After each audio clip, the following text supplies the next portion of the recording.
আব্দুল কাদের জিলানী রহমতুল্লাহ আলাইহ, যাকে বাংলাদেশ সহ উপমহাদেশের অনেক মুসলমান বলে বড় পীর। ধরে কোন কি পীর?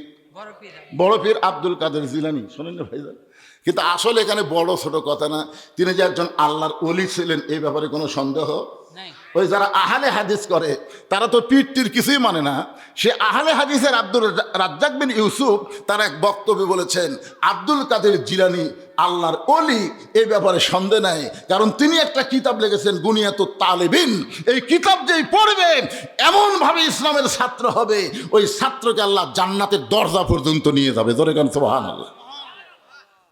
এখন বড় পীর কন আর না কন, তিনি যে একজন আল্লাহর ওলি ছিলেন এই ব্যাপারে কোনো সন্দেহ নাই। তিনি একদিন জান্নাতুল বাকি জিয়ারত করতেছেন। জান্নাতুল বাকি বোঝেন আপনারা? যারা হজ করছেন তারা জানেন, আল্লাহ রাসূলের রওজার পাশে মদিনার সবচাইতে বড় গোরস্থানের নাম হলো জান্নাতুল বাকি। যে গোরস্থানের দরজায় আরবিতে লেখা আছে, এই গোরস্থানের মধ্যে আল্লাহ নবীর 10,000 সাহাবীর বেশি ঘুম পাড়তেছে। জোরে কোন সুবহানাল্লাহ। একটা গোরস্থানের মধ্যে সাহাবীর সংখ্যা কত? 10,000-এর বেশি। আমাদের গোটা বাংলাদেশ মিলে একটা সাহাবীও নাই। একটু মনোযোগ দিয়ে শুনবেন। 10,000 সাহাবীর কবর জান্নাতুল বাকির ভিতরে। সেই জান্নাতুল বাকি আব্দুল কাদের জিলানী রহমতুল্লাহ আলাইহ জিয়ারত করতেছেন। এমন সময় পিছন দিক থেকে একজন বলে, হুজুর আমি শুনেছি এই জান্নাতুল বাকির মধ্যেই মা ফাতেমার কবর আছে, আপনি একটু চোখ বন্ধ করে দেখেন তো কবরটা কোন জায়গায়। মুরিদ বলতেছে আমি শুনেছি জান্নাতুল বাকির মধ্যেই মা ফাতেমার কবর আছে, আপনি একটু চোখ বন্ধ করে দেখেন তো কবরটা কোন জায়গায়। আব্দুল কাদের জিলানী ছোট বাচ্চার মতন কান্না শুরু করে দিলেন। মুরিদ বলে, হুজুর আপনি কান্দেন কেন? আব্দুল কাদের জিলানী মুরিদ রে শোনো, এই জান্নাতুল বাকির মধ্যেই মা ফাতেমার কবর আছে, কিন্তু কবরটা কোন জায়গায় এটা কিয়ামত পর্যন্ত কেউ বলতে পারবে না। সমস্ত মুরিদ বলে, হুজুর এই জান্নাতুল বাকির মধ্যেই মা ফাতেমার কবর, কিন্তু কবরটা কোন জায়গায় কিয়ামত পর্যন্ত কেন বলা যাবে না? আব্দুল কাদের জিলানী বললেন, আমার মা ফাতেমা হইল জহুরা। আমার মা ফাতেমা হলো জহুরা, আর এই জহুরা হওয়ার কারণেই তার কবর কোন জায়গায় এটা কেউ বলতে পারবে না। সমস্ত মুরিদ বলে, হুজুর তাহলে জহুরা মানে কি? মরদ মানুষের জন্য না হলেও আমার মা বোনদের জন্যে জহুরা শোনা লাগবে। কারণ আজকে আমাদের মা বোনরা যদি ভালো হয়, এদের পেটের ভিতর থেকে যে সন্তান আসবে, আগামীতে এই সন্তানগুলো সবই আল্লাহর ওলি হয়ে জন্ম নেবে। জোরে কোন সুবহানাল্লাহ। কারণ মা যদি ভালো হয় সন্তান কি হয়? একটা নেপোলিয়ান খ্রিস্টান বলেছে, যদি তোমরা ভালো একটা সন্তান চাও তাহলে ভালো একটা মায়ের দরকার। এই চিল্লি মার্কা মা হলে চলবি না। নারীদের জন্য 1 নম্বর সুন্দর আমল হচ্ছে পর্দা। কারণ মেয়েদের যদি পর্দা না থাকে তাদের নামাজ রোজা হজ যাকাত কিছুই কবুল হবে না। এই জন্য মেয়েদের 1 নম্বর সুন্দর আমলের নাম কি? আপনার কথা কন না কেন? পর্দা যদি না থাকে যতই নামাজ পড়ুক, যতই রোজা করুক, যতই দান করুক, আল্লাহ কবুল করবে না। আমার মায়েরা যারা পর্দার অন্তরে একটু মনোযোগ দিয়ে শুনবেন। সমস্ত মুরিদ বলে, হুজুর জোহরা মানে কি? আব্দুল কাদের জিলানী বললেন, জোহরা মানে যদি জানতে চাও তাহলে শোনো, হজরত আলী এশার নামাজ আদায় করে বাড়ির মধ্যে ঢুকছে। হজরত আলী এশার নামাজ পড়ে কোথায় ঢুকছে? আপনারা এশার নামাজ পড়ে কোথায় ঢুকবেন? আজকে ওয়াজ শুনতেছেন, এটা ভিন্ন কথা। আল্লাহ রাসূল বলেছেন এশার নামাজের পরে কেউ যদি অযথা গল্প করে, বরং কোনো গল্প করা যাবে না। এশার নামাজের পরে তোমরা ঘুমায় যাওয়া, ফজরের নামাজের আগে তাহাজ্জুদ আছে, তাহাজ্জুদের মহব্বত আদায় করবা, ফজরের নামাজ জামাতের সঙ্গে আদায় করো। জোরে কোন সুবহানাল্লাহ। ফজরের নামাজ কার সাথে? জামাতের সাথে। আমার এলাকায় একদিন ফজরের আজান হয়নি। অনেক মুসল্লি মসজিদের দরজার এসে দেখে তালা দেওয়া। কে রে, মুয়াজ্জিন সাহেব আছে এতন পাইনি, মসজিদে তালাই খোলেনি, চারিদিকে আজান হয়ে গেছে, এ তালা খুললো না কেন? 3-4 জন মুয়াজ্জিনের বাড়ি যায়, মুয়াজ্জিন সাহেব চারিদিকে আজান হয়ে গেছে আর তুমি মসজিদের তালাই খোলোনি। মুয়াজ্জিন হলমল করে বাইরে এসে বলতেছে, আর কান ধরে বলতেছি জীবনে ওয়াজ শুনবার যাবো না। মুয়াজ্জিন কান ধরে বলতেছে আর জীবনে ওয়াজ শুনবার যাবো না, এই ওয়াজ শুনবার যায় আমি চেতন পাইনি। তাহলে ওয়াজের ফজিলত দেখেন, ওয়াজ শুনে মুয়াজ্জিনই চেতন পায় না। তাহলে আজকে আমাদের অবস্থা কি হবে? এই জন্য আজকে আমরা নিয়ত করব, ওয়াজও শুনবো, ঘুমও পারবো, আবার ফজরের নামাজ জামাতের সঙ্গে আদায় করব। কি নিয়মে ঘুম পারলে, কি নিয়মে ওয়াজ শুনলে, কিভাবে ফজরের নামাজ জামাতে পড়া যায়, আল্লাহর কোরআন থেকে এই তালিমটা আমি আপনাদের দিব। নেবেন না ভাইজান? হযরত আলী এশার নামাজ পড়ে ঘরের মধ্যে ঢুইকা দেখে ফাতেমা সুন্দরী সাইদা গুইজা বসে আছে। হাসান হুসেনকে সুন্দর করে সাজায় দিছে, ঘরটাও ফাতেমা সুন্দর করে সাজায় রাখছে। এখন বলেন তো, পুরুষ মানুষ বাহির থেকে ঘরের মধ্যে এসে সব কিছু যখন সুন্দর দেখতে পায়, ওই পুরুষের মধ্যে একটা জান্নাতি শান্তি আল্লাহ তৈরি করে দেয়। সুবহানাল্লাহ কর না কেন? আপনি পুরুষ মানুষ বেড়া থেকে যখন ঘরের মধ্যে এসে দেখতেছেন বউ সুন্দরী সাজাগুজা বসে আছে, সন্তানকে সব সুন্দর করে রাখছে, আপনার মনে একটা শান্তি হবে না? হবে কি হবে না? কতক্ষণ কিন্তু এসে দেখতেছেন এক সোল মাটির শুয়ে থেকে গ্যাঙ্গাচ্ছে, আর একজন প্যান্টও খুলে বসে আছে, আর বউ তো পাতিলের হাঁড়ির মতন এটি কালি এটি হলদি লিয়ে বসে আছে। বিছনার দিকে তাকায় দেখেন বালুস একটি, খেতা একটি, চাদর উপর হয়ে আছে। তখন আপনি বলতেছেন, আল্লাহ রে, এ বাড়ির থেকে বেড়াই ভালো রে। অনেক মরদ মানুষ কিন্তু বাড়ির থাকবার চায় না, সবসময় বাইরে ঘুরঘুর করে, কারণ ওর বাড়ির মধ্যে কি নাই? শান্তি নাই। ধরে বলেন কি নাই? হযরত আলী ঘরের মধ্যে ঢুকেই বলতেছেন আলহামদুলিল্লাহ, আলহামদুলিল্লাহ, আলহামদুলিল্লাহ। তিনবার যখন আলহামদুলিল্লাহ শব্দ উচ্চারণ করেছে, এমন সময় ফাতেমা হাসান হোসেনকে বুকের মধ্যে নিয়ে বলে, বাবু তোমরা দুই ভাই একটু অন্য ঘরে যাও, তোমার বাবার সঙ্গে আমার গোপন কিছু গল্প আছে। যেই মাত্র ফাতেমা বলতেছে হাসান হোসেনকে, বাবা তোমরা দুই ভাই একটু অন্য ঘরে যাও, তোমার বাবার সঙ্গে আমার গোপন কিছু গল্প আছে, কথাবার্তা বলার সঙ্গে সঙ্গে হাসান হোসেন হাসতে হাসতে যখন অন্য ঘরে গেছে, এমন সময় ফাতেমা ঘরের দরজা বন্ধ করে দেয়। সন্তান দুইটাকে বের করে দিয়ে যখনই দরজা বন্ধ করেছে, সঙ্গে সঙ্গে হযরত আলী মাথার টুপি খুলেছে। আপনার বলেন তো, সন্তানকে বের করে দিয়ে বউ যদি ঘরের দরজা বন্ধ করে দেয়, তখন আর মাথার টুপি দেওয়া যাবে? একেবারে আস্তে কণ্ঠে। আপনি কি মনে করতেছেন আমি যত বড়ই বক্তা হই, আমি ওয়াজ করে বাড়ির যে টুপি মাথাতে থাকি? যদি 5 মিনিট দেরি হয়, বউ এসে টুপি খোলে, কি আবার হুজুরগিরি করবেন নাকি? শীতের দিনে একলা ল্যাব গরম হচ্ছে না, আর হুজুর খেলে ওয়াজ করে। আমি কইলাম তুমি এত গরম হচ্ছে কেন? আমার বউ বলতে, শোনেন, জনগণ যতদিন আপনাকে চাবে ততদিন আপনি বউ ভুলে থাকবেন। যেদিন থেকে জনগণ চাবি না, কেউ দাওয়াত দিবি না, তখন এসে আমার কাছে পড়ে যাবেন, কিন্তু আমার ঘুম হবি না। কেন? বলে প্রত্যেকটা বক্তা বুড়াকালে একটা ব্যায়াম হয়, হাউস হাউস ব্যায়াম। এই যে মাইক ওয়াজ করে এই ব্যায়ামের নাম হলো হাঁপানি ব্যায়াম। ধরে কোন কি ব্যায়াম? তখন আপনি স্বামী যদি আমার কাছে হাউস হাউস করেন, ঘুম হবি। যৌবন বয়সে খেতা গরম করলাম একলাই, ল্যাব গরম করে একলাই, আর বুড়া বয়সে হাঁপানি নিয়ে বইয়ের কাছে আইছে।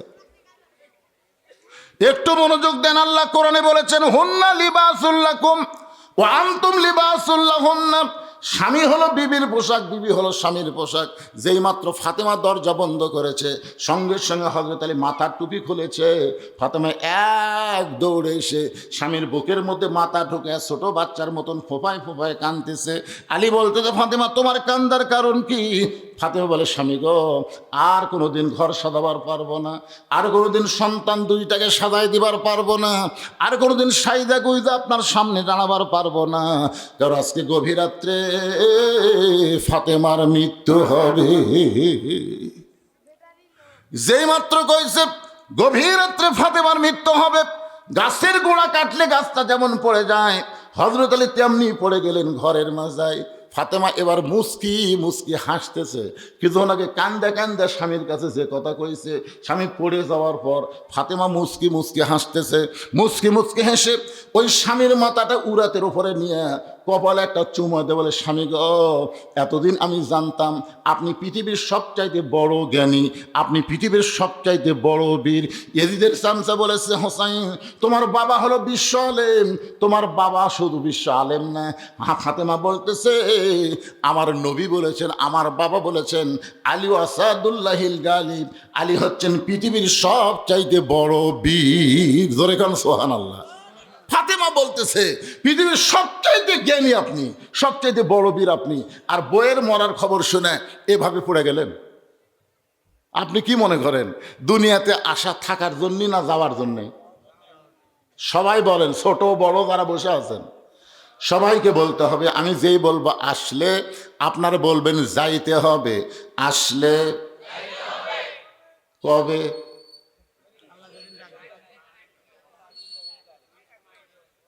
কিন্তু আল্লাহ শর্ত দিছে মরার আগে মুসলমান হওয়া লাগবে বাজান। যখন তখন গেলে হবে না, মুসলমান হয়ে মরতে হবে। ফাতেমা বলে স্বামীকে এমন করে আপনি কাঁদবেন না, কারণ আসলে যাইতে হবে। ওগো স্বামী, আমি চলে যাওয়ার পর আমার 3টা চাওয়া আপনাকে পুরা করা লাগবে। আমি চলে যাওয়ার পর আমার 3টা চাওয়া পুরা করা লাগবে। হযরত আলী ছোট বাচ্চার মতন কান্দে, বলে ফাতেমা রে, দুনিয়ার জীবনে অত্যন্ত গরিব ছিলাম বলে তোমার একটা চাহিদাও আমি পুরা করবার পারিনি। আপনারা বলেন তো, হযরত আলী দুনিয়াতে ধনী ছিল না গরিব ছিল? কেমন গরিব! আলীর জীবনী পড়ে দেখেন এত গরিব ছিল।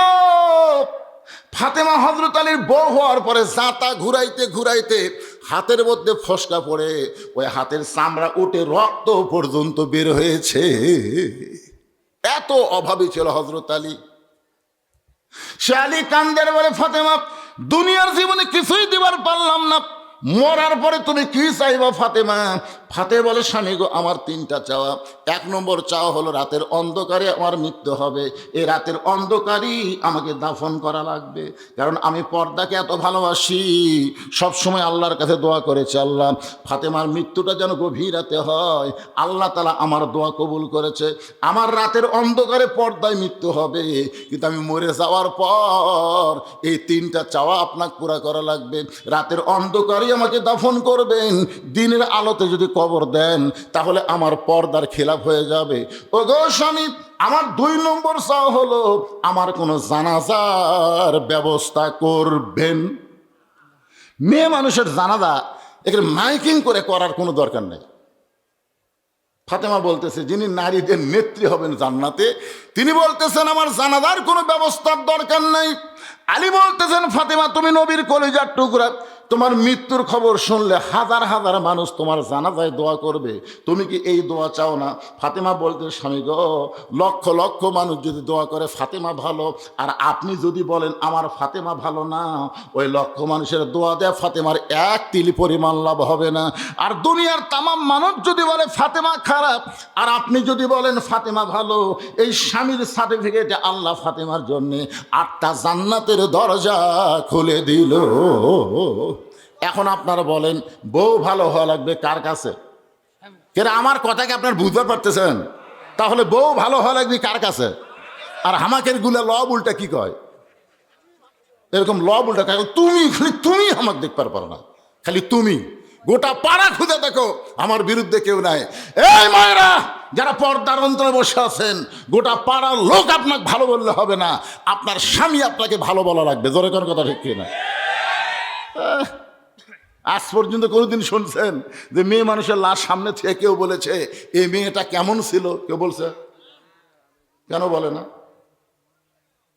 ভাই কি গল্প আপনার, কেউ কিছু বলবি নাকি? আপনাকে গল্পই করা যাবে না তো, এমন একটা মুহূর্ত আসতেছে কিছুক্ষণ পরে। পিছনে কি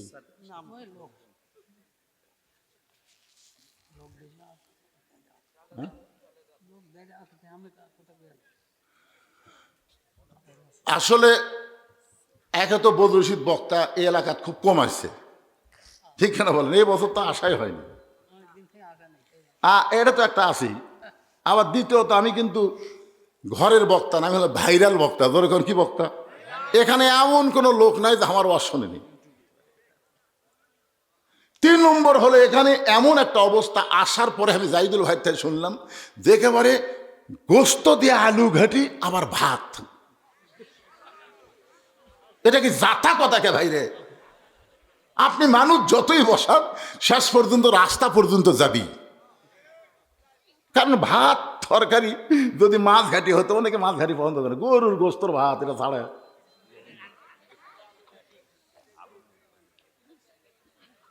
আরো লোক বলে পারল তো গোপনে গোপনে কাজ করে যাচ্ছে।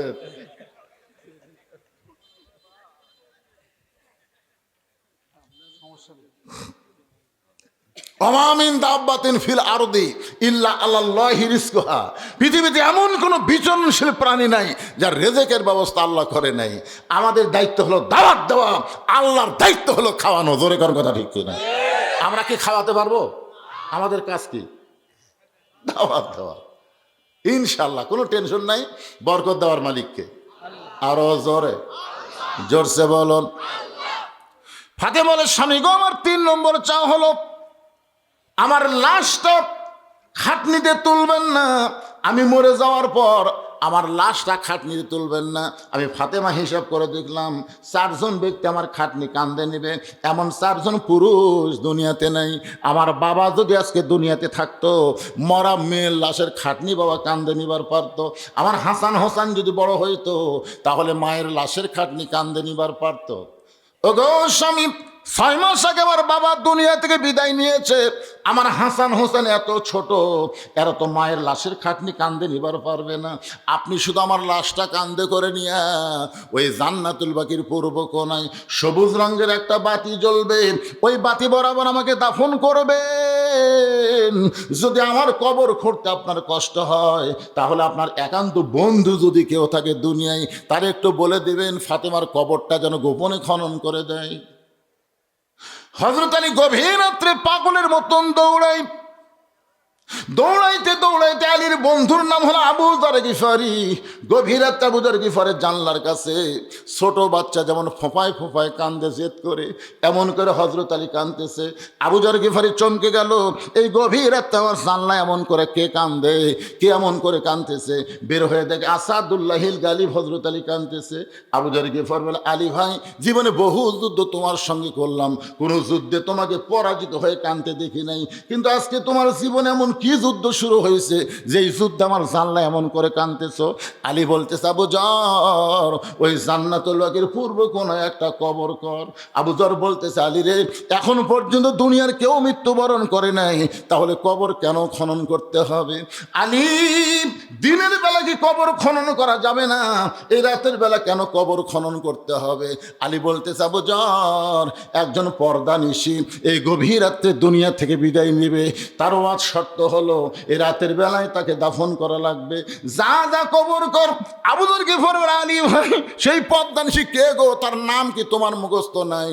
আলী বলতেছে, আমার হাসান হোসাইন আজকে গভীর রাত্রে মা হারাবে। আবু যর গিফারি বলতেছেন, 6 মাস আগে নবী দুনিয়া থেকে বিদায় নেওয়ার পরে তোমার 2টা সন্তানের চোখের পানি এখন পর্যন্ত শুকাই নাই। যত সাহাবী পায় প্রত্যেকটা সাহাবীর সামনে জিজ্ঞাসা করে, আমার নানা কোথায় গেল? আমার নানাকে আমরা 2টা ভাই খুঁজে পাই না। 6টা মাস হলে হাসান হোসেন নানার জন্য কান্দে। আজকে গভীর রাত্রে যদি মা মারা যায়, তোমার সন্তান 2টাকে কেমনে সামাল দেবে? আলী বলতেছে, আবু যর, পরের চিন্তা পরে কর, যায় একটা কবর কর। হযরত আবু যর গিফারি কোদাল নিয়ে জান্নাতুল বাকির পূর্ব কোণায় গিয়ে দেখে সবুজ রঙের একটা বাতি জ্বলতেছে, যেই বাতির কোনো তার নাই, যেই বাতির কোনো সুইচ নাই, বিনা তারে বিনা সুইচ আমার আল্লাহ তাআলা অটোমেটিক জ্বলায়া দিছে। লিল্লাহে তাকবীর। অনেক সময় আমার কাছে গল্প করে, হুজুর, কবরে কোনো জানলা নাই, দরজা নাই, কবরে কোনো বালিশ নাই, খেতা নাই, এই কবরে কেমনে থাকবো? আরে পাগল, কবরের পাশেও দুনিয়া থেকে জোগাড় করে যদি যাওয়ার পারেন, আপনার কবর কবর থাকবে না, আপনার কবর জান্নাতের বাগান হয়ে যাবে। জোরে কোনো কথা ঠিক না? এই জন্যই তো কবি তার গজলের মধ্যে বলতেছেন, কিন্তু যেদিন ডাক পড়িবে কবর মাঝে যাইতে, জোগাড় কিছু করছো বন্ধু তার মাঝে বিছাইতে। কিন্তু যেদিন ডাক পড়িবে, কিন্তু যেদিন, সেটা কোন দিন? আবু যর গিফারি কোদাল নিয়ে ওই জান্নাতুল বাকির পূর্ব কোণায় গিয়ে দেখে সবুজ রঙের একটা বাতি জ্বলতেছে, যেই বাতির কোনো আলো নাই, যেই বাতির কোনো তার নাই, যেই বাতির কোনো সুইচ নাই, বিনা তারে বিনা সুইচে আমার আল্লাহ, জোরে বলেন কে, অটোমেটিক জ্বলাই দিছে। আবু যর গিফারি লক্ষ্য করে দেখে ওই আলোর নিচে গোলাকার হয়ে আলো পড়ে নাই, 4 কোণা কবরের মতন আলো পড়েছে। ওই আলোর মধ্যে কোদাল দিয়ে কবর খুঁড়তেছেন। কবর খুঁড়তে খুঁড়তে এক সময় আবু যর গিফারি আবেগে মুখ ফসকে বলে ফেলেছে, কবর তুই কি জানিস রে কবর আজকে গভীর রাত্রে কবর খোঁড়ার কারণ কি? যাকে দাফন করা হবে আল্লাহ নবীর মেয়ে হওয়ার পরেও নবী তাকে মায়ের মতন সম্মান দিয়েছে। কবর খবরদার বেয়াদবি করবি না। আজকে তোর মধ্যে যাকে দাফন করা হবে তার দুইটা সন্তানকে আল্লাহ জান্নাতের যুবকদের সর্দার বানাইছে। কোদাল দিয়ে কবর খুঁড়তে খুঁড়তে এক সময় আবু জার গিফারি বলে, কবর তুই কি জানিস গভীর রাত্রে কেন কবর খুঁড়তেছি? তোর মধ্যে যাকে দাফন করা হবে হযরত আলীর স্ত্রী ফাতেমাকে দাফন করা হবে। কবর খবরদার বেয়াদবি করিস না। এই কথা বলে আবার যখন কোদাল মারতে চায় এমন সময় কবরের ভিতর থেকে আওয়াজ আসতেছে, আবু জার কার মা কার মেয়ে কার বিবি এইটা কবর দেখবে না। আমল যদি ভালো হয় কবর জান্নাতের বাগান হবে, আর আমল যদি খারাপ হয় কবর জাহান্নামের গর্ত হবে। আপনারা মনে করেন না এই কথাটা ফাতেমার জন্য বলছে? ফাতেমার জন্য না, আমরা যারাই কবরে যাব তাদের সবাইকে লক্ষ্য করে বলা হয়েছে, কার মা কার মেয়ে কার বিবি এইটা দেখা হবে না, দেখা হবে আমল যদি ভালো হয় কবর জাহান্নামের কি হবে গর্ত, আমল যদি ভালো হয় জান্নাতের টুকরা হয়ে যাবে, আমল যদি খারাপ হয় কবর জাহান্নামের গর্ত হবে। এই শব্দ আবু যর গিফারির কানে ঢোকার সঙ্গে সঙ্গে গোটা দেহ থর থর করে কম্পন শুরু হয়ে গেল, হাতের কোদাল পড়ে গেল, আর কবর খুঁড়তে পারলেন না। হযরত আলী গভীর রাত্রে ফাতেমার দেহটাকে নিজের কাঁধে করে নিয়ে ওই জান্নাতুল বাকিতে যাবার চায়, কিন্তু ঘরের মধ্যে ঢুইকা দেখে অবাক কাণ্ড, ফাতেমা নিজে নিজেই গোসল করেছে। সুবহানাল্লাহ বলেন। ফাতেমারে কোনো মেয়ে মানুষ গোসল করায় দেয় নাই, নিজের শেষ গোসলটা নিজেই করেছেন। এই কারণেই করেছেন ফাতেমা মেয়েদেরকেও পর্দা করে। জোরে কন্যা সুবহানাল্লাহ। খাদিজাতুল কুবরা বলে, আমার পেট থেকে ফাতেমা যখন জন্ম নিল আমি আশ্চর্য হয়ে গেলাম, আমার প্রসবের কোনো ব্যথাই হলো না। ফাতেমা দুনিয়াতে আসার পরে আমি তাকায় দেখি, আমি মা খাদিজা নিজে আমার মেয়ের দিকে তাকায় দেখি ফাতেমা তার নিজের এই দুইটা হাত দিয়া তার ইজ্জত ঢেকে দুনিয়াতে ভূমিষ্ঠ হয়েছে। আমি মা খাদিজা কোনোদিন ফাতেমার ইজ্জত পর্যন্ত দেখতে পাই নাই। জোরে কন্যা সুবহানাল্লাহ। ফাতেমা নিজে নিজে কাফনের কাপড় পরেছে, নিজে নিজে কাফনের কাপড় পরে মাঝখানে নিজে শুয়ে দুই পাশে দুইটা সন্তানকে বুকে হাত দিয়ে ঘুমাইয়া দিছে। হাসান হোসেন যখন ঘুমায় গেছে এমন সময় ফাতেমা এই দুনিয়া থেকে বিদায় নিয়ে চলে গেছে।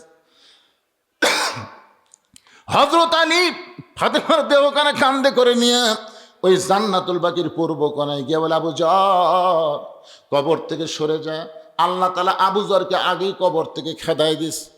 ফাতেমাকে দাফন করার পরে কবরের দিকে তাকায় বলতেছে, কবর আজকে তোর মধ্যে যাকে দাফন করলাম আমি স্বামী হিসাবে সাক্ষী দিচ্ছি, আমার বিবি হলেন সবচাইতে ভালো পর্দানিশী।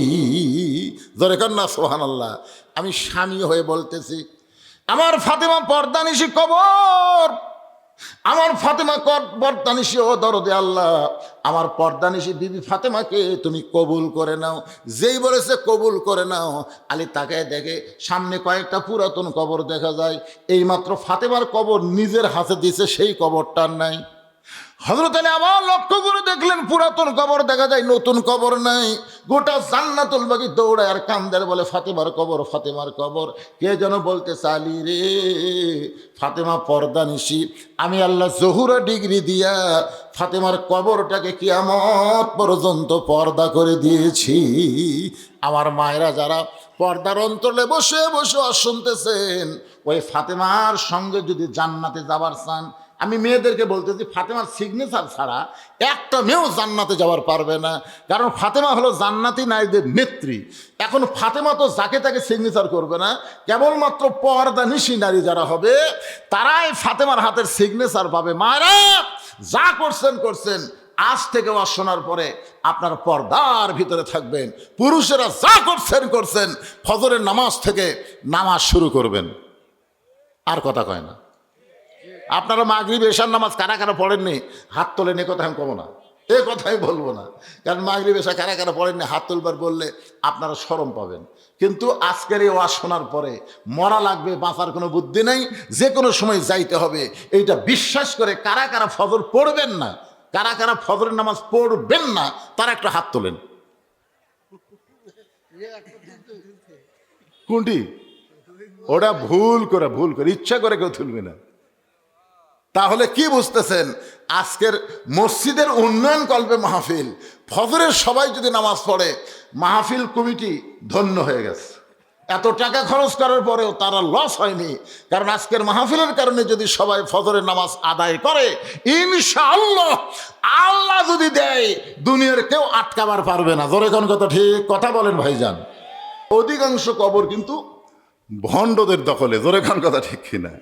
আমি সিলেটের মৌলভীবাজার হবিগঞ্জ এলাকায় ওয়াজ করতে গিয়ে দেখি একটা মাজারের নাম হলো লেদা শাহ। লেদা শাহ। কিছু দূর যাওয়ার পরে দেখি আর একটা মাজার হলো ঘোড়া শাহ। তা আমার মধ্যে চিন্তা হলো কি, লেদা শাহ ঘোড়া শাহ। তা একজনকে জিজ্ঞেস করলাম, ভাইজান ওদের সামনের দিকে আসলাম, লেদা শাহ, এটা ঘোড়া শাহ, এই অলিগুলো কোত্থেকে আইছে? বলে অলি তো না হুজুর, এই যে ঘোড়া শাহ দেখতেছেন, এই ঘোড়া ওটি লাদিছে, ওই লাদ এখন হচ্ছে লেদা শাহ। আর এই ঘোড়াই জায়গাত কবর দিচ্ছে, এটা হলো ঘোড়া শাহ। একটাও পীর সাহেব নাই, ঘোড়া আর ঘোড়ার লাভ। আমরা এমন একটা দেশের মুসলমান, যেই দেশে এখন পর্যন্ত কোনো সাহাবীর কবর নাই। যাদের কবর আছে খুব বেশি হলে আল্লাহর ওলিদের কবর। বাংলাদেশের অধিকাংশ আল্লাহর ওলিদের কবর, কবর না ভণ্ডদের কবর। জোরে খান কথা ঠিক কিনা? এই মুহূর্তে আমার সামনে যিনারা বসে আছেন, আপনারা বসে নাই, আল্লাহ পাক বসাইছেন। সুবহানাল্লাহ বলেন। অনেক সময় আমরা মনে করি আমি যদি না যাইতাম আল্লাহ কেমনে নিয়ে যেত। আসলে আল্লাহ কোরআনে বলেছেন, মা আসাবাকা মিন হাসানাতিন ফামিনাল্লাহ। বান্দাবান্দির দ্বারা যখন কোনো ভালো কাজ হয়, এ কাজ বান্দাবান্দি করে না, বরং আল্লাহই করায়। আপনারা বলেন তো, কোরআনের মাহফিলে বসা ভালো কাজ না খারাপ কাজ? তাহলে এই কাজ কি আপনারা করলেন না আল্লাহ করালেন? এই মুহূর্তে আমরা বিশ্বাস করি, আমরা যত বড়ই পাপী হই না কেন, আল্লাহ আমাদের উপরে খুশি আছেন। আল্লাহ যদি খুশি না থাকতো, এই রিয়াজুল জান্নাহ বেহেশতের বাগানে আমরা বসতে পারতাম না। আমার সামনে যারা বসে আছেন, এখনো পিছনে অনেক আল্লাহর বান্দা দাঁড়িয়ে আছেন। যারা দাঁড়িয়ে আছেন, আপনাদের বসার ব্যবস্থা নাই। যদি থাকে আল্লাহর হস্তে বসেন, জায়গা না থাকলে দাঁড়িয়ে থাকবেন, সমস্যা নেই। না যদি না থাকে তাই বলে ফেরত যাবে? কি করে যে খাওয়ার কি করছে?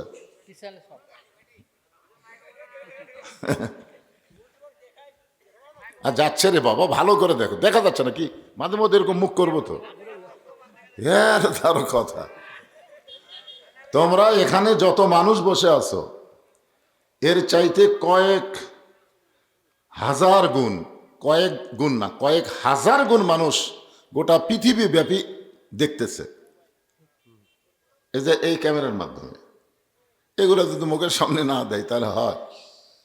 এখন বজরুল সুদক দাওয়াত দিবে, আমাকে দাওয়াত দাও মানে এই ক্যামেরা। আজকে তো মাশাআল্লাহ কম আইছে, একটু চেষ্টা করলেই দেখা যাবে। তুমি সামনে বসে দেখতে পাবা না কেন? যারা এই পিছনে আছে তাদের সমস্যা বেশি। আমি আমার অন্তরের অন্তঃস্থল থেকে আপনাদের সবাইকে শুভেচ্ছা জ্ঞাপন করছি। সম্মানিত মা বোনেরা, পর্দার অন্তরালে যারা বসে আছেন, পর্দার অন্তরালে আসলে থাকা লাগবে পর্দার ভিতরে, ঠিক কিনা বলেন? আজকে যদি এখানে কোরআনের মাহফিল না হতো, তাহলে মেয়ে পুরুষ কিন্তু একই জায়গায় বসার চান্স নিত। জোরে কোন ঠিক কিনা? হ্যাঁ, কিন্তু শুধুমাত্র আল্লাহর কোরআনের মাহফিল হওয়ার কারণে মাহফিল কর্তৃপক্ষ মেয়েদের জন্য আলাদা একটা ব্যবস্থা করছে। শুধু কোরআনের মাহফিলের কারণে যদি মাহফিল কমিটি মেয়েদের পর্দার ব্যবস্থা করে, তাহলে আল্লাহর কোরআন যেদিন বাংলাদেশে চালু হবে, সেই দিন বাংলার মুসলমান বুঝতে পারবে আসলে পর্দা কারে কয়। জোরে কোন ঠিক কিনা? এখন বুঝতে পারতেছেন না তো। মায়েদেরকে শুধু কাপড় দিয়ে ঘিরে রাখলে হবে না, মায়েরা জোরে কথা বলবে। এই কথা যদি পর পুরুষের কানে আসে, তাহলে পর্দা থাকলো? মেয়েদের কথাও তো পর পুরুষের জন্য পর্দা। এই জন্য মেয়েরা ইচ্ছা করলে জোরে কোরআন তেলাওয়াত করতে পারবে না, মেয়েরা যদি ঘরের মধ্যে জোরে কোরআন তেলাওয়াত করে আর রাস্তার পুরুষরা যদি শুনতে পায়, সওয়াব তো হবেই না, বরং উল্টা পাপ হবে। তো কোরআন তেলাওয়াত করলে, সেই কোরআন তেলাওয়াত শুনলে যদি পাপ হয়, তাহলে ওরা চিল্লাচিল্লি করতেছে, এইগুলো যদি আমরা শুনিয়া কি হবে?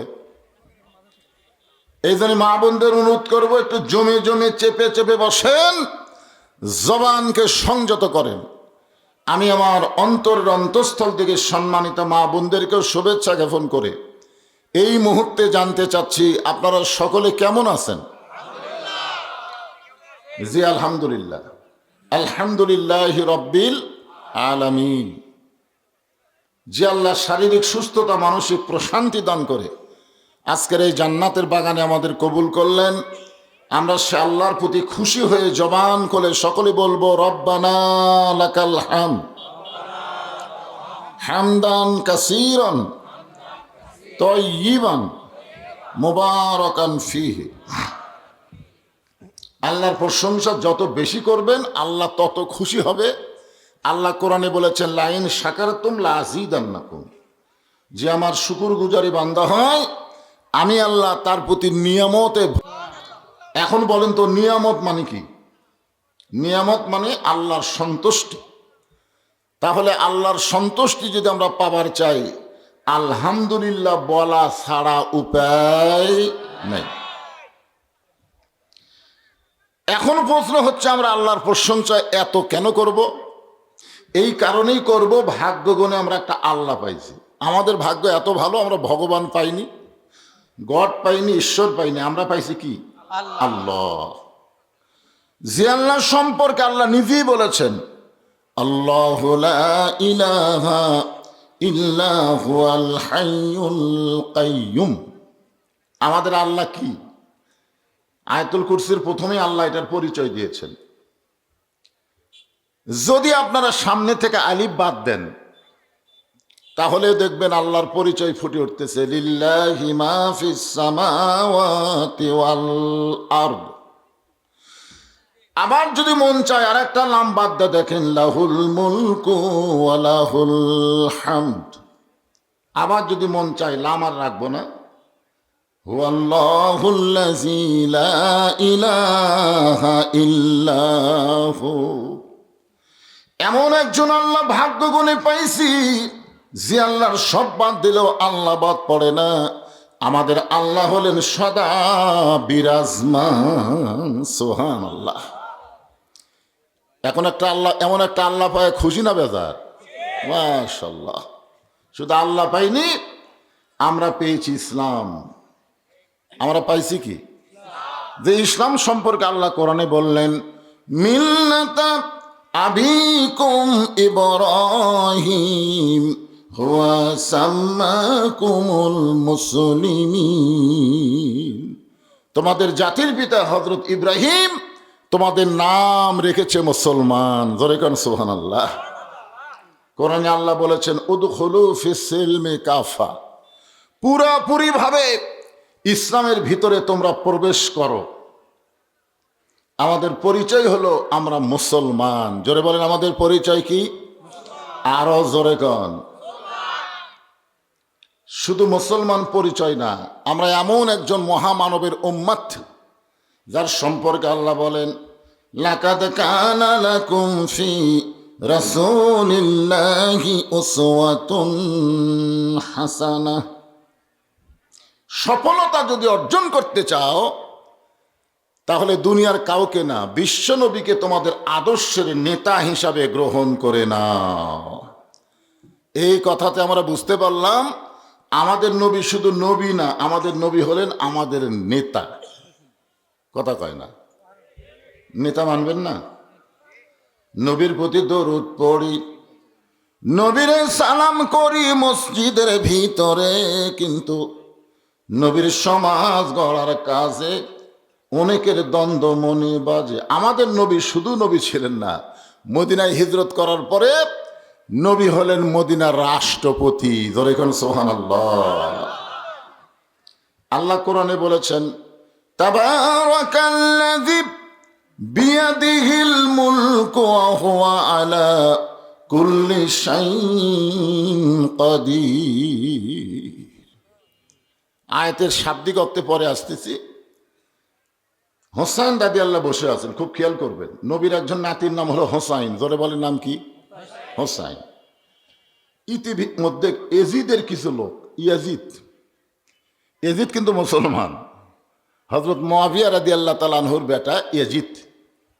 সেই ইয়াজিদের কিছু লোক এসে হোসেন রাদিয়াল্লাহকে জিজ্ঞাসা করতেছেন যে আপনার বাবা হলো বিশ্ব আলেম, আপনার মা হলো খাতুনে জান্নাত, আর আপনার নানা হলো বিশ্ব নবী।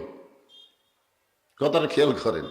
ইয়াজিদের লোকেরা বলতেছে আপনার নানা হলো বিশ্ব নবী, আপনার বাবা হলো বিশ্ব আলেম, আর আপনার মা হলো খাতুনে জান্নাত।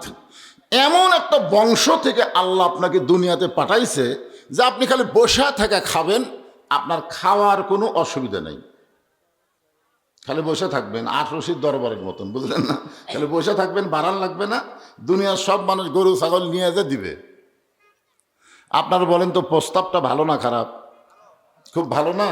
যে আপনার নানা বিশ্ব নবী, আপনার বাবা বিশ্ব আলেম, আপনার মা হলো খাতুনে জান্নাত। সঙ্গে সঙ্গে হোসাইন দাঁড়িয়ে গেলেন। এতক্ষণ বসে আছিলেন, এখন দাঁড়িয়ে গেলেন। চিৎকার করে বলতেছে তোমরা যদি আল্লাহর বান্দা হতে তাহলে এই কথা তোমরা বলতেই পারত না। আমার নানা শুধু বিশ্ব নবী না, আমার নানা হলো বিশ্ব নেতা। আমার বাবা শুধু বিশ্ব আলেম না, আমার বাবা হলো বিশ্ব বীর। আমার মা শুধু খাতুনে জান্নাত নয়, আমার মা হলো ফাতেমাতুজ জোহরা। জোরে কান সুবহানাল্লাহ। তোমরা একটা বলো আর একটা বাদ দাও কেন? আমার নানাকে বিশ্ব নবী বলো, তো বিশ্ব নেতাকে? হ্যাঁ, আমার নানাকে নবী বলবা আর সাধারণ একজন মানুষকে নেতা বানায় তার পিছনে চামচা হয়ে ঘুরবে, এর নাম মুসলমান না। জোরে কোন কথা ঠিক কিনা? এর নাম মুসলমান না। আমার নানা শুধু বিশ্ব নবী নয়, আমার নানা হলো বিশ্ব নেতা। আমার বাবা শুধু বিশ্ব আলেম নয়, আমার বাবা হলো বিশ্ব বীর। আপনারা বলেন তো হযরত আলী খেলে আলেম ছিল না বীরও ছিল? আর ফাতেমা খাতুনের জান্নাত এমনি এমনি হয়নি। নবীর মেয়ে হওয়ার কারণে আল্লাহ তাকে জান্নাতি নারীদের নেত্রী বানায়নি। সে হচ্ছে ফাতেমাতে জোহরা, আমল করার কারণে। জোরে কান সুবহানাল্লাহ। এই মুহূর্তে হোসানের মতন আমরাও নবীর উম্মত হিসাবে কি বলতে পারি আমার নেতা তোমার নেতা? পারবেন না। গলা খাকারি দেন তো দিকে। কারণ অনেক সময় হক কথা জবান দিয়ে বের হয় না। এই টুটির মধ্যে শয়তান থাকে। জোরে কোন কি থাকে? শয়তান। অন্য বহু কথা বলবে কিন্তু হক কথা বাড়াবে না। এর চাইতে বড় হক কথা তো আর নাই। এই জন্য আমি যেই বলবো আমার নেতা তোমার নেতা, সকলে বলবেন বিশ্ব নবী মোস্তফা আমার নেতা তোমার নেতা। নিদানে আখেরাতে তরাইতে পলসি রাতে কান্ডারি হইয়া নবী পার করিবেন সেই তরণী। সবাই বলেন নবী মোর পরশমণি, নবী মোর সোনার খনি, নবী নাম ভাবে যেজন সেই তো দোজা হানের ধ্বনি। আছেন আমার মুক্তার, আছেন আমার বারিস্টার, শেষ বিচারের হাইকোর্টেতে তিনি আমায় করবেন পার। আমরা পাপী রাসূল জাবিন্দার। আল্লাহ যখন হাকিম হয়ে আমাদেরকে আসামি বানায় বিচার শুরু করবেন, ওই সময় আমাদের নবী উকিল হয়ে বারিস্টার হয়ে আল্লাহর কাছে আমাদের ব্যাপারে ওকালতি করবেন। ওকালতি করে আমাদেরকে সুপারিশ করে জান্নাতে পৌঁছায়া দিবেন। এমন একজন নবীর উম্মত হওয়াতে আপনারা খুশি না বেজার? তাহলে জবান খুলে বলবো আলহামদুলিল্লাহ। এখন যে কোরআন থেকে আপনাদের সামনে আলোচনা হবে, আপনারা বলেন তো এই কোরআন শরীফের মধ্যে কোনো ভুল আছে? ভুল কে বলেছেন? আল্লাহ। কোরআনের প্রথমেই আল্লাহ বলেছেন জালিকাল কিতাবু লা রাইবা ফীহি হুদাল লিল মুত্তাকিন। এখানে যদি আল্লাহ বলতেন হুদাল লিন নাস তাহলে খুব সহজ হতো, কিন্তু আল্লাহ হুদাল্লিল মুত্তাকিন বলার সাথে সাথে বোঝা গেল আল্লাহ পক্ষপাতিত্ব করছে। আল্লাহ এখানে নিরপেক্ষ থাকেনি, আল্লাহ পক্ষ নিয়েছে। কি নিয়েছে? যদি হুদাল্লিন নাস বলতো যে এই কোরআনের মধ্যে কোনো সন্দেহ নাই, এই কোরআন পাইকারি হারে সবাইকে হেদায়েত দেবে, এ কথা আল্লাহ বলেন। আল্লাহ বলেছেন হুদাল্লিল মুত্তাকিন, কেবলমাত্র মুত্তাকি বান্দা বান্দি যারা আল্লাহর কোরআন থেকে হেদায়েত পাবে তারা। এখন এই কোরআনের আলোচনা যারা আমরা শুনতেছি, বক্তা এবং শ্রোতা, সবাইকে মুত্তাকি হওয়ার দরকার আছে না নাই? জোরে কোন আছে না নাই? মাশাআল্লাহ। এখন মুত্তাকি হবার গেলে কি করা লাগবে? এখানে মুত্তাকির কয়েকটা বৈশিষ্ট্যের মধ্যে 1 নম্বর বৈশিষ্ট্য হলো আল্লাযীনা ইউমিনুনা বিল গায়ব, অদৃশ্যের প্রতি বিশ্বাস স্থাপন করা লাগবে। আমরা কোনোদিনকে আল্লাহ দেখছি নাকি? যখন দেখছি, এটা আজ থেকে এখন থেকে 1350 বছর আগে, কত বছর? 1350 বছর আগে নাস্তিকদের পক্ষ থেকে মুসলমানদেরকে 6টা প্রশ্ন করা হয়েছিল। আমার আঙ্গুলের দিকে তাকান, কয়টা? এখন না, এখন তো আমরা ফ্যাসটা মুসলমান, সেই সময় গাঢ় মুসলমান ছিল, ভালো মুসলমান, শিক্ষিত মুসলমান, আমলওয়ালা মুসলমান। আর এখন তো খালি নামের মুসলমান। জোরে কোন কথা ঠিক কিনা? আমাদের বাংলাদেশের শতকরা কত ভাগ মুসলমান? এই যে একজন কয় 96, একজন 95, যাই হোক, শতকরা 95 ভাগ মুসলমান আমাদের বাংলাদেশে। আপনারা বলেন তো শতকরা কত ভাগ ইমানদার? তাহলে মুসলমানের দাবি করবেন, ইমানদারের ভাগ বুঝবেন না, তাহলে তো হবে না। আপনি যতই মুসলমান হন, আমি যতই মুসলমান হই, আমার ইমান যদি ঠিক না থাকে তাহলে কাম হবে? হ্যাঁ।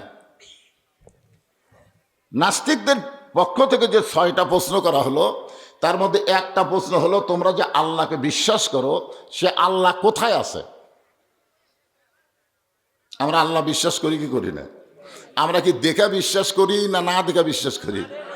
তো প্রশ্ন করেছে 1350 বছর আগে, তোমরা যে আল্লাহর নামাজ পড়ো, তোমাদের আল্লাহ এখন কি করতেছে? তোমরা যে আল্লাহ রোজা রাখো, তোমাদের আল্লাহ কোন দিক হয়ে বসে থাকে?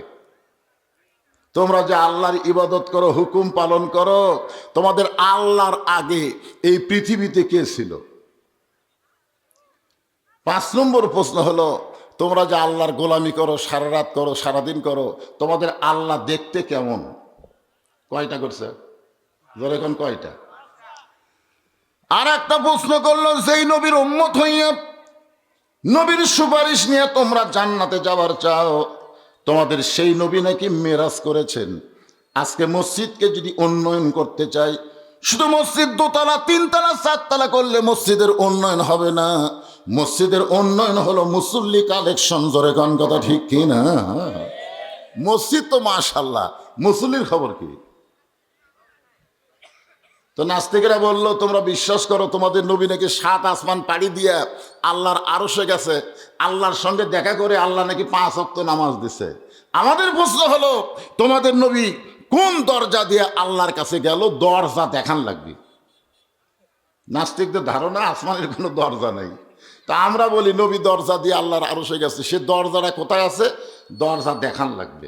আপনারা এখানে খেয়াল করছেন, আল্লাহ ব্যাপারে 5টা, নবী ব্যাপারে 1টা। আমরা যে আল্লাহকে বিশ্বাস করি, আল্লাহ বলেছেন আল্লাযীনা ইউমিনুনা বিল গায়ব, গায়েবকে বিশ্বাস করতে হবে, অদৃশ্য বিশ্বাস করতে হবে। আমরা কোনোদিন কিন্তু আমাদের কান্দের ফেরেশতা দেখিনি, যে 2টা ফেরেশতা আমাদের কান্দত আছে। আপনারা দেখছেন নাকি? দেখছেন? দেখা যায়? তোমার 2 কান্দে 2 মোহরি, লিখিতেছেন ডায়েরি, দলিল দেখে রায় দিবে, টাকা পয়সার নাই কারবার। আল্লাহ কোরআনে বলেছেন, কিরামান কাতিবিনা ইয়ালামুনা মা তাফআলুন। 1 নম্বর বৈশিষ্ট্য হলো অদৃশ্যের প্রতি বিশ্বাস স্থাপন করা। এক নামাজে আসরের নামাজ পড়ে জমির ধান দেখতে গেছে, যায় দেখে ওপর জমির পানি আছে, নিচে ওর জমির পানি নাই। নিচে ওর জমির পানি নাই, উপরে খালি পানি চলমল করতেছে। ওই তখন চারিদিকে তাকাইছে এভাবে, উপর দিকে না তাকে খালি চারিদিকে তাকা, দেখে কেউ নাই। আস্তে করে বসে বিসমিল্লাহ কয়ে আল কাটছে। কি কয়ে আল কাটছে? মনে করছে বিসমিল্লাহ কলি তো, বিসমিল্লাহ কয়ে আল কাটছে, আল কাটার পরে ওই পানি দিয়ে হাত ধোছে, পানি দিয়ে হাত ধুয়ে আবার দাঁড়ায় চারিদিকে তাকায় বলতেছে আলহামদুলিল্লাহ, কেউ দেখেনি। আপনারা বলেন তো, লোকটার নামাজ আছে কিন্তু অদৃশ্যের প্রতি বিশ্বাস নাই। অদৃশ্যের প্রতি যদি বিশ্বাস থাকতো তাহলে সে বিশ্বাস করতো কেউ না দেখলো আমার আল্লাহ দেখতেছে। ধরে কথা ঠিক কিনা? আজকে আমাদের ছেলেরা রাত 12টার পরে যখন ফেসবুক চলাইতে মিন শারিল ওয়াসওয়াসিল খান্নাস, ভিতরে শয়তান বলতেছে এখন তো চেতন কেউ নাই, তোর বাপ ঘুমাছে, মা ঘুমাছে, দরজা জানলা বন্ধ করে দেয়। তখন দরজা জানলা বন্ধ করে ওই এখন ইউটিউবে গিয়া বা অপরা মিনিট যায় অশ্লীল ভিডিও দেখতেছে। ও যদি অদৃশ্যকে বিশ্বাস করতো তাহলে ওর দুই কান্দের ফেরেশতা ঘুম পাড়তিছে? এখন ঘুম পাড়তিছে? তোমার দুই কান্দে দুই মুহুরি লেখিতেছেন ডায়েরি, তুমি কি করতেছো কি বলতেছো সব তোমার লিপিবদ্ধ হয়ে যাচ্ছে। এই জন্যে মুত্তাকির 1 নম্বর বৈশিষ্ট্য হলো অদৃশ্যের প্রতি বিশ্বাস স্থাপন করা। বিশ্বাস করতে হবে আল্লাহ দেখতেছে, কান্দের ফেরেশতা লিখতেছে। জোরে কোন কথা ঠিক কিনা? এই একটা বিশ্বাস যদি আমাদের অন্তরে থাকতো, আমরা যা কিছু করি কে দেখতেছে? আর লিখতেছে কে? দুই ফেরেশতা। অন্যায় করা যাবে? কিন্তু ভালোই তো করতেছি। এরপর আল্লাহ বললেন ওয়াকিমুনাস সালাত, মুত্তাকির 2 নম্বর বৈশিষ্ট্য হলো নামাজ কায়েম করা লাগবে। নামাজ পড়লে হবে না, নামাজ কায়েম করা লাগবে। আমাদের বাংলাদেশের মুসলমানেরা নামাজ পড়ে, মন চাই পড়ে, মন চাই পড়ে না। বাপ নামাজ পড়ে, বেটা নামাজ পড়ে না। বাবা মসজিদে জোহরের নামাজ পড়ে এসে ছেলেকে ডাকতেছে, বাবু ও বাবু আসো ভাত খাই। নামাজের সময় বাবা কিন্তু ছেলেকে ডাকে নাই, কিন্তু ভাত খাওয়ার সময় ডাকতেছে। এরকম বাপ আছে না নাই? ফেরেশতারা বলতেছে আল্লাহ এই বাপ তো ছেলেকে নামাজে দেওয়ার সময় ডাকবার পারতো, তখন না ডাকতে ভাত খাওয়ার সময় ডাকতেছে, এটা কেমন বাপ? তখন আল্লাহ বলতেছে এই বাপ হচ্ছে ইব্রাহিমের বাপের মতন। আপনার বলতো হযরত ইব্রাহিমের বাপ কেমন বাপ? কথা কয় না। হযরত ইব্রাহিম সালামের বাপ আসল না, কেমন বাপ? নমরুদের আগুনের চুলার উপরে চড়কে যখন ইব্রাহিম এমন সময় বাবা হইয়া ছেলেকে আগুনে ফেলে দেওয়ার জন্যে চড়কে রশি টানতেছে, বাঁচানোর জন্যই না মারার জন্যে? এখন বলেন তো, যে বাপ সন্তানকে আগুনে পুড়ে মারবার চায় ই কি ভালো বাপ? আপনার বলেন তো, দুনিয়ার আগুনের পাওয়ার বেশি না জাহান্নামের আগুনের পাওয়ার বেশি? তাহলে যেই বাপ নিজে নামাজ পড়ে সন্তানকে নামাজের তাকিদ দেয় না, নামাজের জন্য ডাকে না, ও হলো ইব্রাহিম আলাইহিস সালামের বাপ। তো নমরুদের আগুনে ফেলে দেওয়ার চেষ্টা করে, আর এর বাপ একে জাহান্নামের আগুনে পুড়ানোর ব্যবস্থা করতেছে। ধরে কোন কথা ঠিক কিনা? কারণ আল্লাহ কোরআনে বলেছেন কু আনফুসাকুম আহলিকুম নারা, জাহান্নামের আগুন থেকে যদি বাঁচতে চাও একলা বাঁচলে হবে না, আহাল পরিবার সমাজ এবং রাষ্ট্র সবাইকে নিয়ে বাঁচা লাগবে। ধরে কোন কথা ঠিক কিনা? আমরা মৌলানারা সবাইকে নিয়ে বাঁচবার চাই, এই জন্য আল্লাহর কোরআনের হক কথা যখনই বলবার যাই তখন 2-1 লব উল্টা কয়, কি হলো রে হুজুর আবার কি শুরু করলো? আজকে সূরা মুলকের 2টা আয়াতের উপর আলোচনা হবে, খুব খেয়াল করে শুনবেন। হজ করবার তারা গেছেন, এখানে আমার ভাইদের ভাই হজ করছে, আমিও করছি। ভাই আপনি করছেন নাকি? ঘুম ধরছে? হজ করছেন? আচ্ছা ঠিক আছে, এখানে বসলে টুপা চলবে না, মানুষ সব থাকে আছে, বক্তার চাইতে আপনার সাইজ ভালো, সব এদিকে তাকে দেখি। হ্যাঁ শোনেন, হজ যখন করবার যারা গেছে, আপনাদের মাঝে যারা হাজী সাহেব আছেন, তারা অবশ্যই আল্লাহর কাবা ঘরকে সামনে নিয়ে একটা স্বীকারোক্তি দিচ্ছেন। আল্লাহর কাবা ঘর সামনে নিয়ে যে স্বীকারোক্তি দিলেন, এটা কি এমনি এমনি দিচ্ছেন না অন্তর থেকে দিচ্ছেন? ওই স্বীকারোক্তির মধ্যে একটা কথা আছে, লাকাওয়াল মুলক লা শারিকা লাক। শুরুটা এইভাবে হয়, লব্বাইক আল্লাহুম্মা লব্বাইক লব্বাইক লা শারিকা লাক লব্বাইক ইন্নাল হামদা ওয়ান নি'মাতা লাকাওয়াল মুলক লা শারিকা লাক। আচ্ছা বলেন তো, লাকাওয়াল মুলক লা শারিকা লাকের বাংলা অর্থ কি? রাজত্বের ভিতরে, রাজনীতির ভিতরে একমাত্র আল্লাহ ছাড়া আমি অন্য কাউকে স্বীকার করি না। তাহলে রাজাকে মানুষ না আল্লাহ? কথা কয় না। গোটা পৃথিবীর কর্তৃত্ব, রাজত্ব, তাবারাকাল্লাযী বিয়াদিহিল মুলক, গোটা পৃথিবীর রাজত্ব, কর্তৃত্ব, মালিকানা একমাত্র কার হাতে? সমস্ত ক্ষমতার মালিককে। এটা কিন্তু 24 সালের 5ই আগস্টের আগে হাসিনা বুঝবার পারেনি। হাসিনা মনে মনে ভাবতে যে আমি ক্ষমতার মালিক, যার কারণে ওর মাজা ভাঙ্গা নেতাগুলো এর কেসা মশান হচ্ছিল ভাই। 2 জন হাত ধরে টেজর তোলে আর 2 জন পাশাত মারে, পেলা উঠতে পারে না তো। হ্যাঁ, একটা টেজত উঠে আসে মাইক পায়া খেলা হবে। কি খেলবা? খেলবার গেলে মাজাত বল থাকা লাগবে। ধরে কোন কথা ঠিক কিনা? আপনার বলেন তো, যার মাজাত বল নাই আর খেলা আছে? কি যে মনে করছিল যে আমাকে উপর কেউ নাই। ওহু আলা কুল্লি শাইইন কদির, প্রত্যেকটা বিষয়ের উপরে একমাত্র ক্ষমতা কার? এমন ভাবে পলে গেছে ভাই। এখন আবার বিদেশের থেকে মাঝে মধ্যে উস্কানি দেয়, মাঝে মধ্যে কি দেয়? উস্কানি দেয়। ও এতই সোজা, যেই দলের প্রধানমন্ত্রীর থেকে, মেম্বার থেকে প্রধানমন্ত্রী পর্যন্ত পলে যায়, ওই দল বাংলাদেশে আবার ফিরে আসা অত্যন্ত কঠিন হবে। জোরে কোন কথা ঠিক কিনা? তাই বলি আবল তাবল কথা না বলে ওই দলের যারা সমর্থন ছিলেন আপনারা তৌবা করেন। খামাখা ওই দল করে কি হবে ভাই? আল্লাহ তৌবার একটা সুযোগ দিছে কি দেয়নি? জোরে কোন দিছে কি দেয়নি? আপনার তৌবা করে ফেরত আসেন। আমারই সম্পর্কে বড় ভাই আওয়ামী লীগ করতো, 5ই আগস্টের পরে তৌবা করে দল পরিবর্তন করছে। হ্যাঁ, কি জন্যে খামাখা? একটু মনোযোগ দেবেন। আল্লাহ বলতেছেন আল্লাযী খালাকাল মাউতা ওয়াল হায়াতা লিয়াবলুয়াকুম আইয়ুকুম আহসানু আমালান ওয়া হুয়াল আজিজুল গফুর।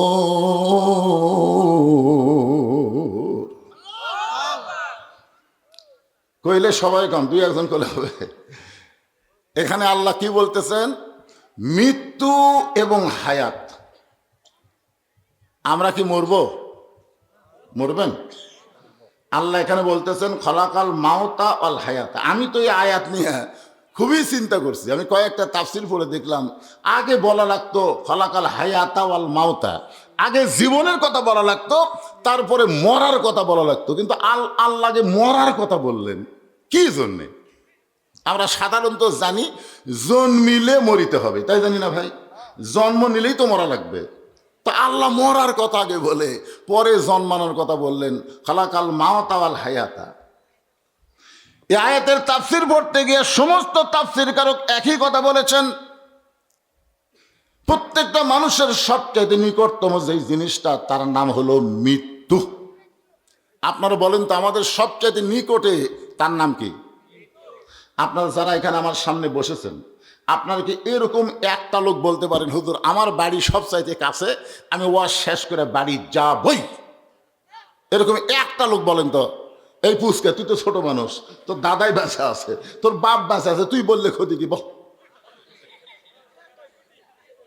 দেখছেন, একটা ছোট মানুষও বলার সাহস পাচ্ছে না, কারণ এখানে এসেছি যদি আল্লাহ না নিয়ে যায় আমরা কেউ যাবার পারবো না। জোরে কোন কথা ঠিক কিনা? তাহলে আমাদের সবচাইতে নিকটে কি? মৃত্যু। আরো জোরে। এই কারণে আল্লাহ বললেন ওয়ালা তামুতুন্না ইল্লা ওয়া আনতুম মুসলিমুন। মুসলমান না হয়ে তোমরা কেউ মরিও না। আমরা যদি মুসলমান হয়ে মরতে চাই আমাদের করণীয় কি, এইটা একটু জানার দরকার আছে না নাই? এই কারণে আল্লাহ বললেন লিয়াবলুয়াকুম, তোমাদেরকে পরীক্ষা করা হবে, আইয়ুকুম আহসানু আমালা, সুন্দর আমলের পরীক্ষা হবে। এখন সুন্দর আমল আমরা করতে চাই, চাই কি চাই না ভাইজান? সুন্দর আমল করতে গেলে অনুনাজ্জিলু মিনাল কুরআনি মা হুয়া শিফাউ ওয়া রাহমাতুল লিল মুমিনিন। এই মুহূর্তে একটা স্লোগান দিবেন, এই আয়াতের স্লোগান। আমি যেই বলবো সব সমস্যার সমাধান আপনার বলবেন দিতে পারে আল কোরআন। সব সমস্যার সমাধান দিতে পারে